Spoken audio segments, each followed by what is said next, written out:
Welcome to Raisina Ideas Pod. Today, we're here with Ambassador Henri Verdier, the French Digital Ambassador, and Louise Marie Hurel, a research fellow at RUSI. And we'll be talking about the trilemma of rights, security, and innovation in the digital century. My first question to both of you: what differences do you see in how Europe, the US, India, other geographies are seeing this digital trilemma? We can start with Ambassador Verdier. Okay, of course, I know Europe more than the other countries you did mention. So first, you're right, that's a very big dilemma. From my perspective, the digital revolution was supposed to empower the people, and it did spread power everywhere, and so we have to face a lot of consequences, more empowered people, plus bad actors using also, plus concentration of power, plus probably in Europe, Europe was born through an integrated market. So the idea to build a market, but also to shape a market a bit, is very present in Europe because that's our DNA. So I think that we are in favor of building a market, but regulating this market, and this idea of regulation is very present in Europe. I don't say that we don't innovate, but I say that the idea is a big consensus that a good market have to be regulated by design. That's maybe one singularity of Europe. I don't know. You will tell. Yes, Louise, I know you have a different perspective on this. Yes, I think when we approach sometimes the idea of this trilemma, right, we think of these models, right, which is, Europe is the regulatory kind of space. The US is kind of more of a laissez-faire approach. And then you have, China and others, right, seen as, let's say, more authoritarian and controlled by other means. So I think when we talk about this trilemma, it's not an easy balance for sure, right? I mean, I think you're sitting in the hot seat. I'm in the privileged position here as a researcher. But I think we need to kind of reflect, right, on the practices of how these different governments have been approaching. I think when we look, for example, at latest incentives around generative AI, you think about the executive order within the US or the EU AI Act. I think it's a way of seeing a new technology, realizing that it's incredibly disruptive, but at the same time, kind of building on existing cases of seeing that it's not, the use of AI in policing, for example, is something that has not been quite accepted. There has been contestation, bans on facial recognition. So I think this is a response to a lot of things that have been kind of consolidating in the public debate, but that then you create a risk categorization. And I think that's a very interesting way, at least from a European kind of side of things, where you see the response to this trilemma, right, on how to think about innovation with generative AI, but at the same time, how do we think about what kinds of risks are unacceptable? And I think that's a very bold and important step. Both the EU AI Act and the executive order in the US start to hint more towards that risk mitigation kind of element. Yeah, if I may, a small comment. And this AI Act is also an answer to a part of your trilemma, which is a dilemma between innovation and security. Because we thought if you want to promote innovation and to regulate, you cannot pretend to regulate the technologies themselves. So the idea was to start from the use of the technologies, which was 4 years ago a bit innovative. So that was probably a good approach, because we won't say this algorithm is forbidden or this technology is forbidden. We'll say this use is forbidden or dangerous or just that has to be watched. So that was because of your trilemma, as you say. Yes, and perhaps it's also because AI is hard to define, especially as the technology is evolving so fast. Like generative AI really entered the conversation just last year, a couple of years ago. And so it would be difficult to regulate a moving target, correct? So, yeah. Yeah, and maybe the most difficulty is to know what do we want to regulate. Because I do observe that the public debate is about few hypothetical risks. Will humanity disappear? But for example, we have current problem today How will we protect public domain? How will we protect privacy? How will we protect security, cyber security? We have concerns today, and we don't speak very much about those risks. That's interesting. Yeah, and I think on that, one of the things, at least on the executive order, that I think it's quite interesting, because I think the EU AI Act does it quite well in terms of high risks and kind of creating that, let's say, unacceptable kind of level or applicability of AI in a particular kind of set of scenarios. But I feel that in some cases, the executive order does look at the developer side, at how technologies are being built as well, which I think it's quite important for us to consider over here.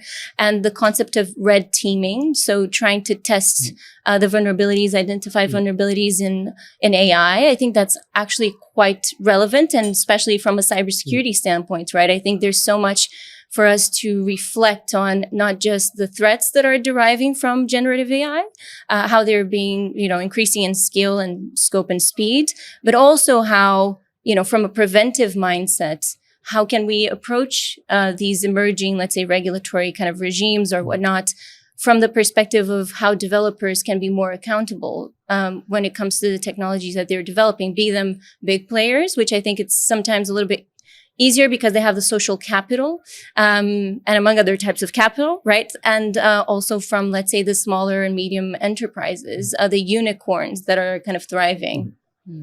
Yeah, just one word. Usually, I know that in the digital sphere, code is low, and you have to pay attention to the code, the infrastructure. That's very important. But I'm quite happy that in the AI Act, for the first time, if I'm correct, we say clearly that some kind of use will be forbidden forever. In Europe, we don't want social rating. That's forbidden. Don't try to make research in this field. It will be forbidden forever. And we start to build a link between human rights and AI. And that's not just the consensual speech about let's build a human-centric tech for good, blah, blah. No, we say this application will be forbidden. And that's quite new, no? If I'm correct. Yeah, no, I think yes. And I think also, again, I think this is hopefully the culmination of an existing public debate, right, in different countries. I think it's looking at, existing applications of automated decision-making that, we as different societies have kind of thought maybe this is not okay. It's not okay to kind of use AI if you're not planning on having databases that are well kind of that represent the population and that are actually mitigating at that level the biases. So I think it's timely to have an EU AI Act. I think obviously we need to be aware that it's not the only push, right? There are countries like, China has been passing its own kind of laws that have been building up. And I think also like other countries that don't have an AI regulation, I think they still say, well, the data protection law is enough because it already kind of specifies how to process data, how, parties need to be accountable. So it will be interesting to see what comes out of that, because I think the EU has already kind of like taken a step forward, but how will other countries react? And I'm not sure. Maybe it will be a fragmented landscape. Do we need countries to have a specific AI kind of focused law?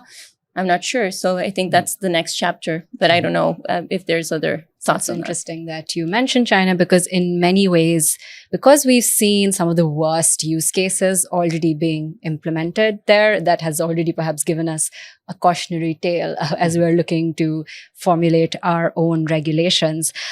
And on that note, a question again to both of you. There's been a lot of talk on digital democracy.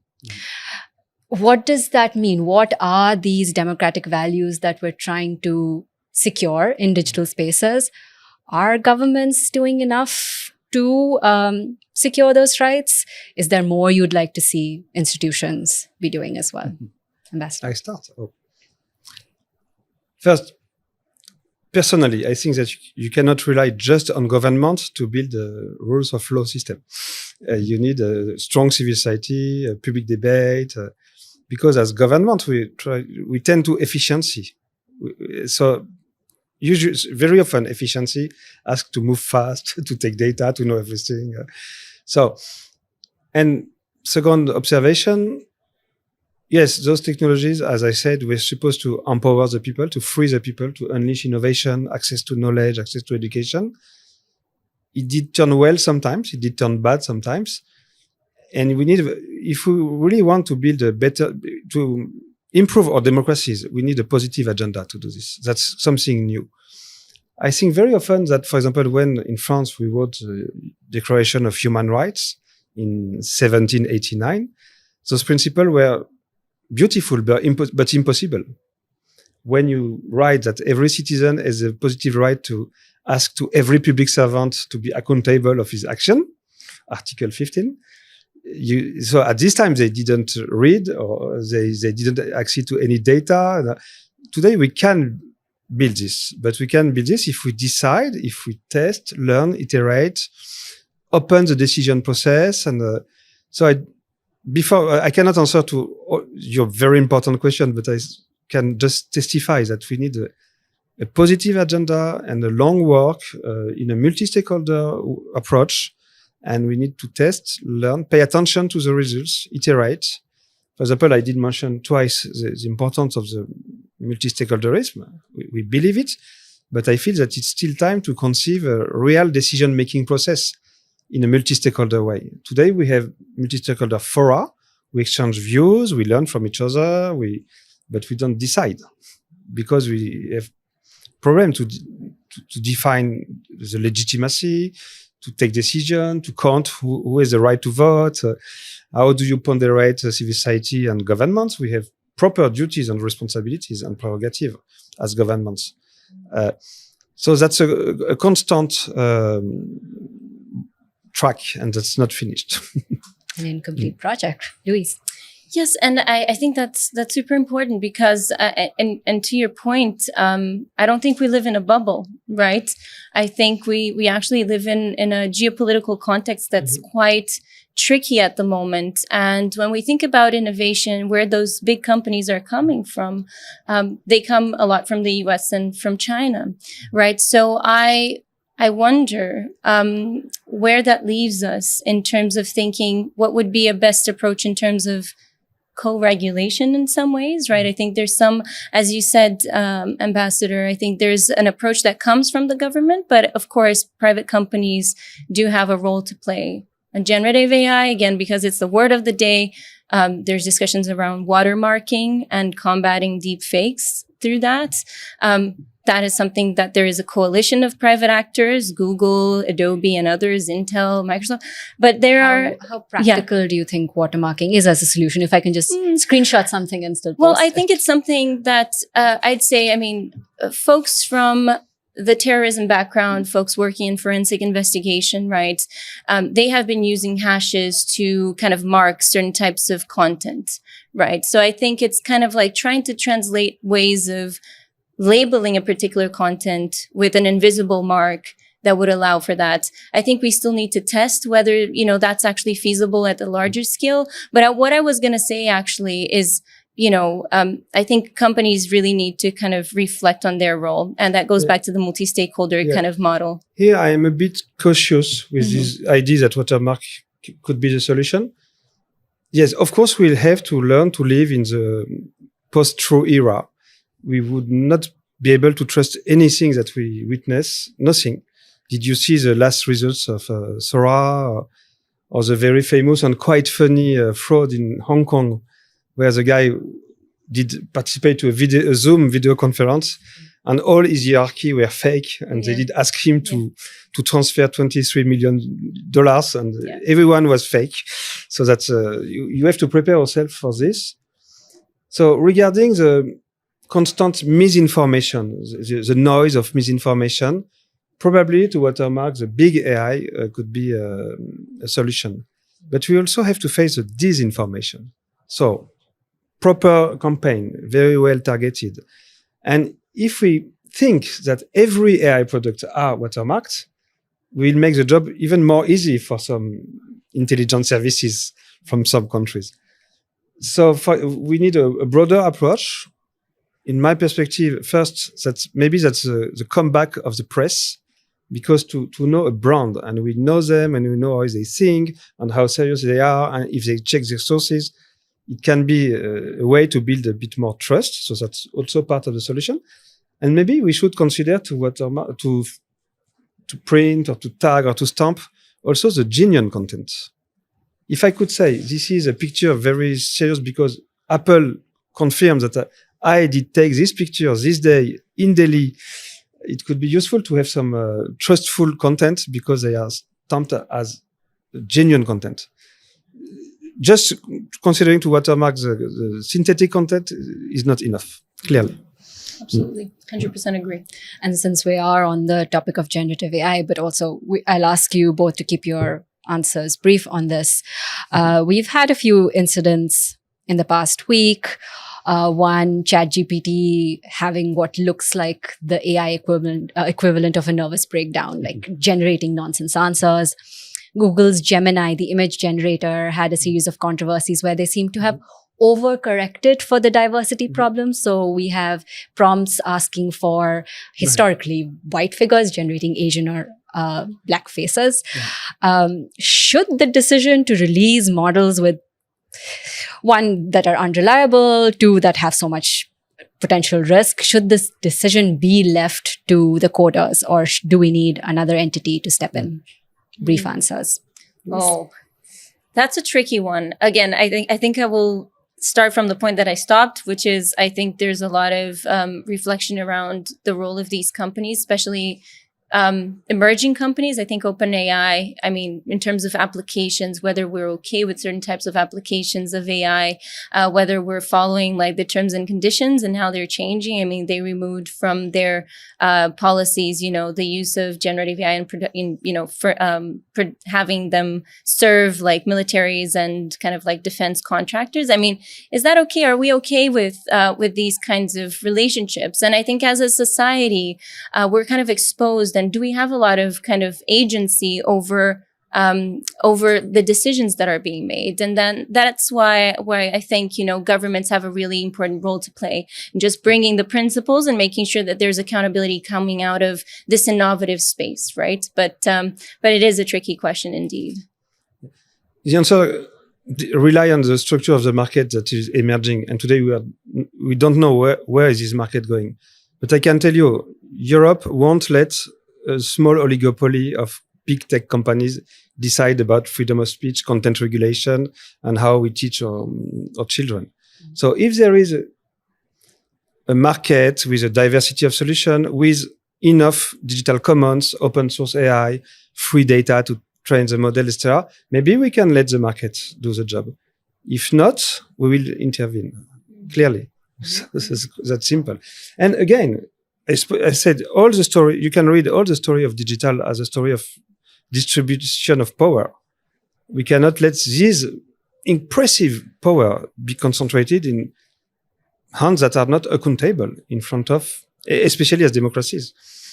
Because if we let this, we give the power of the people to Mr. Musk. I won't do this. Yes, on that note, a lot of these innovations are it's not just the US, it's coming out of a very small ecosystem in Silicon Valley. And often we forget how insular and how weird that culture is. But yes, interesting session, of course. These questions are still open questions. No sight of an answer yet, but hopefully we're getting there through multi-stakeholder approaches, through listening to different voices. Thank you both for your time, for your amazing insights. And yes, great discussion. Thank you. Thank you.